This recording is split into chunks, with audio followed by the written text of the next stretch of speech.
Hi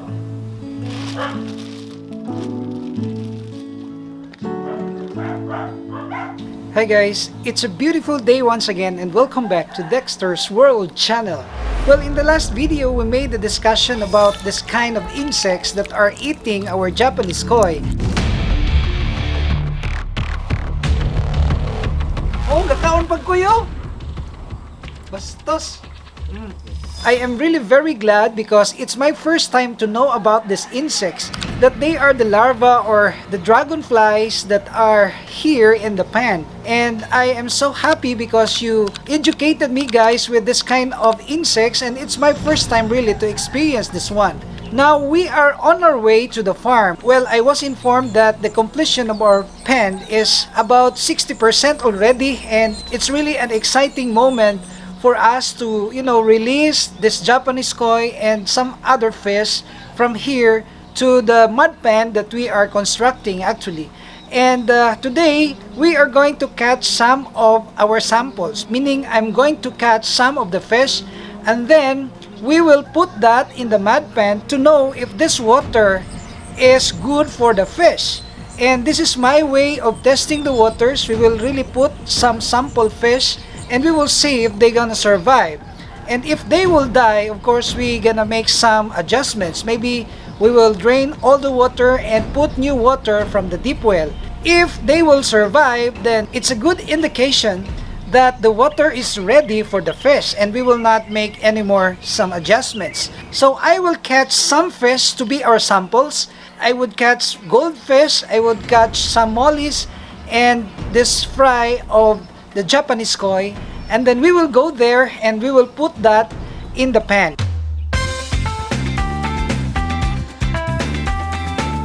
So guys, I have catch this sample fish for our testers. We are going to sacrifice them. Well, it's not really sacrifice because I know I'm very positive that they will survive, but we will just make them as our samples, and if they gonna survive, then that's a good indication that we can release all the fish, plenty of fish right there.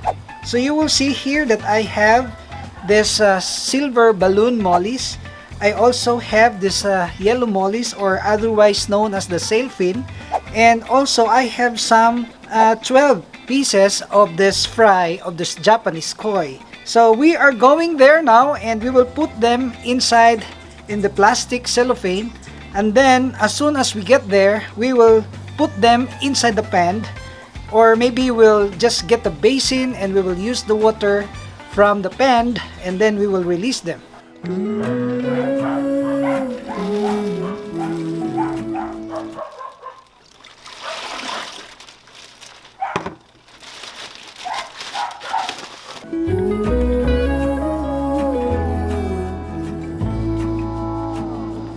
I burned out like a wandering ember. I shone bright then my journey was over. What I sought when I ran was back where I began. No matter the rain, no matter the storm, I'm coming on.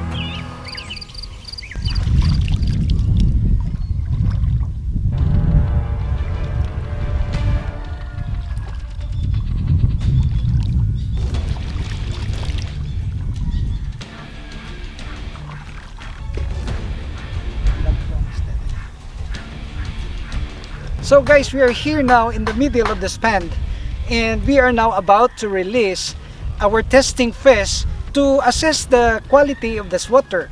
If this fish will die, of course we expect that something will happen. We will make an adjustments.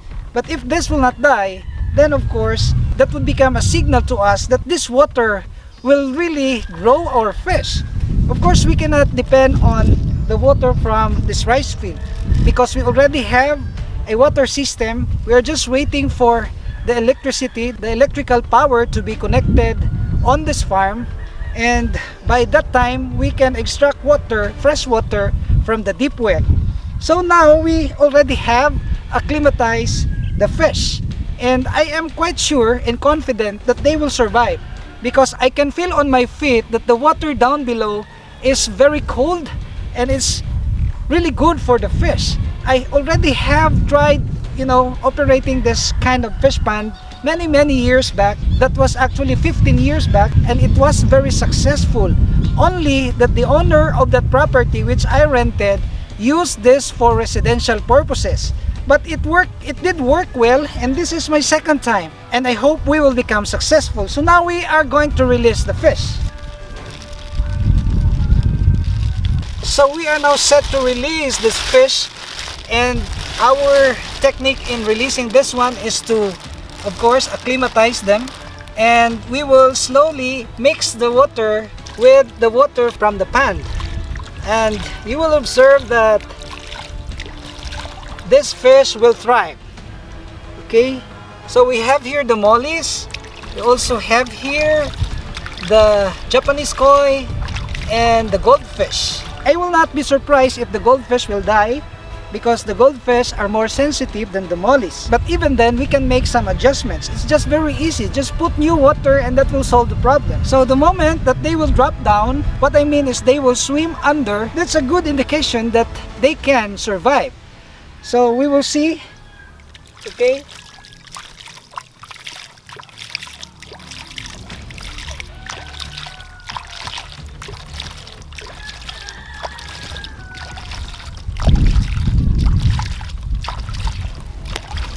If you will observe that they will swim down below if you're going to touch them, that's a good indication that the water is good, actually. And you will see that they're here.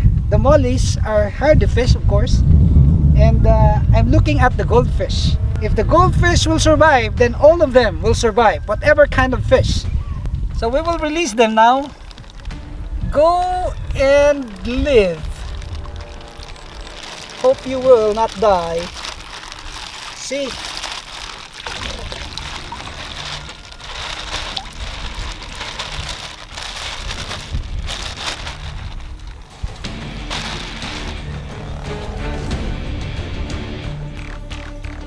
So guys, we will be right back after 1 hour and we will see the situation. For the meantime, let us have an update about this chopper machine. I don't know what's the name of this. This is a shedder machine or grass chopper machine. I don't know. But we have bought one for us to chop the vegetables for the feeding of our chickens. And I am so glad that we will no longer be spending more time in chopping all these vegetables, but we will just use the machine and it will save us from spending more time in the food preparation using these vegetables. So we will get back here after we can make an update about our chicken. They are already big now, and I am surprised with their weight now.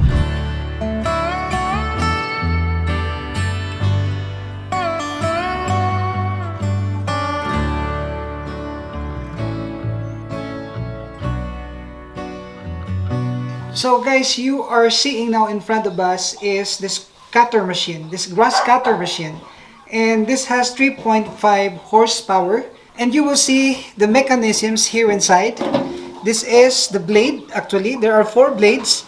And the moment that this blade will roll down, it will crush and cut the grass into pieces that will be placed here inside. So we will place our vegetables right here. And we will plug this to the electric power, and then this will roll down and cut the vegetables or the grasses down here. This is the simple mechanism that will result effectively in so far as this grass cutting is concerned. So we are also looking forward to expand our goat farming because we already have this kind of machine. We will just gather the grass, we will cut them, and then mix that with pellets, and that's a good food for our goats. So I'm looking forward to using this machine. We cannot use this as of the moment because we're still waiting for the electrical connection to be fixed. And as soon as that's gonna be fixed, then that's the time that we will use this one, this cutter machine.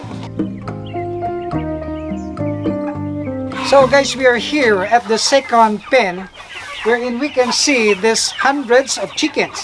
If you will observe in our previous videos, that was barely a week or so, these chickens are just very small, but now they're already big and some of them weighed 2.5 kilos already.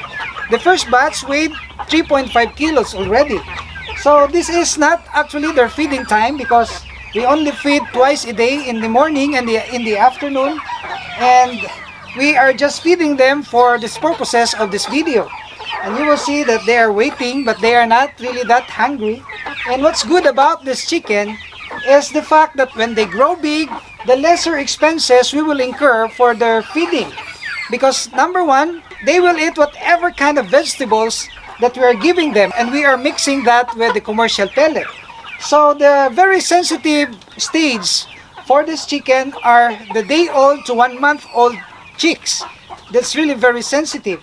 But these chickens at this age, more than 2 months already, they are a survivor. They will survive. That's why I said that as soon as we're gonna be able to complete that big coop right there, we will release them immediately, and they will have a very enjoyable life there outside.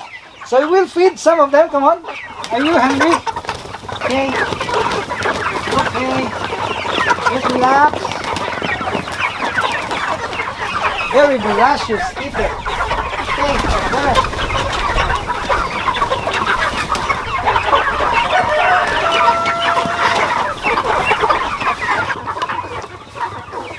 Actually, they have different sizes because they don't have the same age. They differ in age, maybe by the gap of 10 days. And you will see that some of them are small because they're younger. So we will proceed to the other bigger coop where we can also see hundreds of them.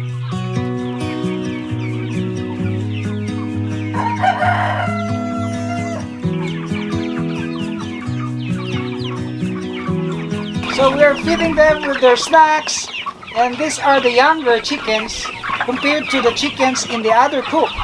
So these are barely months old, and they are already way more than a kilo. So this is it.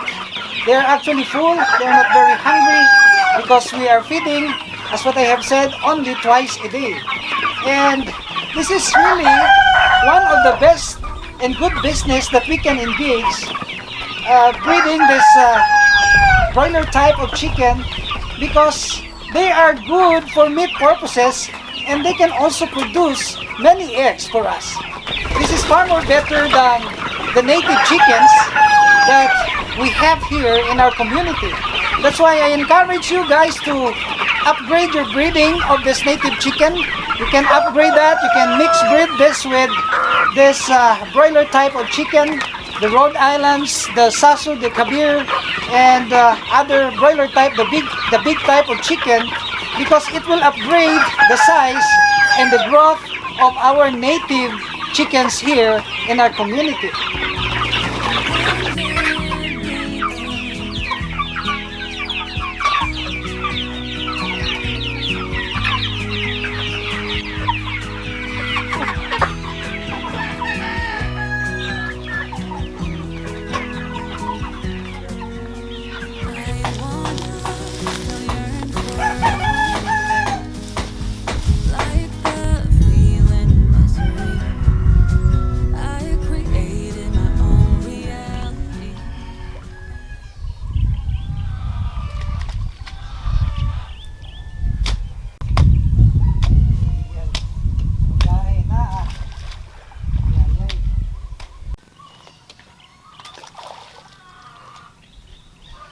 So guys, we already have completed the enclosure of this pond. As you can see, we already have a square fish pond, and we are just, making the dike more concrete, and we will also elevate this dike for us to make sure that this will not be flooded during rainy season.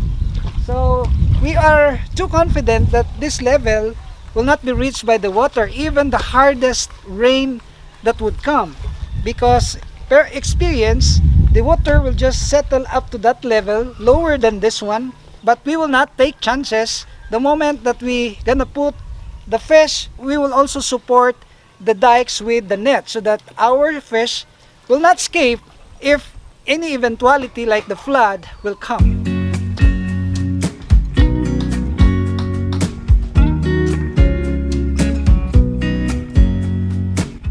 So guys, what is happening now is actually an indication of another blessing for this farm, because all the fish that we have just released 3 hours ago were all gone.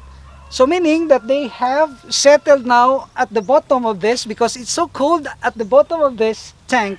I can feel that with my feet when I got there. That's why I said that the mud pan is really a good place for our fish, because the temperature will not just suddenly change compared to placing our fish in the concrete tank, where temperature will always vary depending upon the season. So this is the thing that we are very positive about, and this is only that we can share so far today. I hope you will continue to follow us as we gonna have an update about this mud pan for our fish.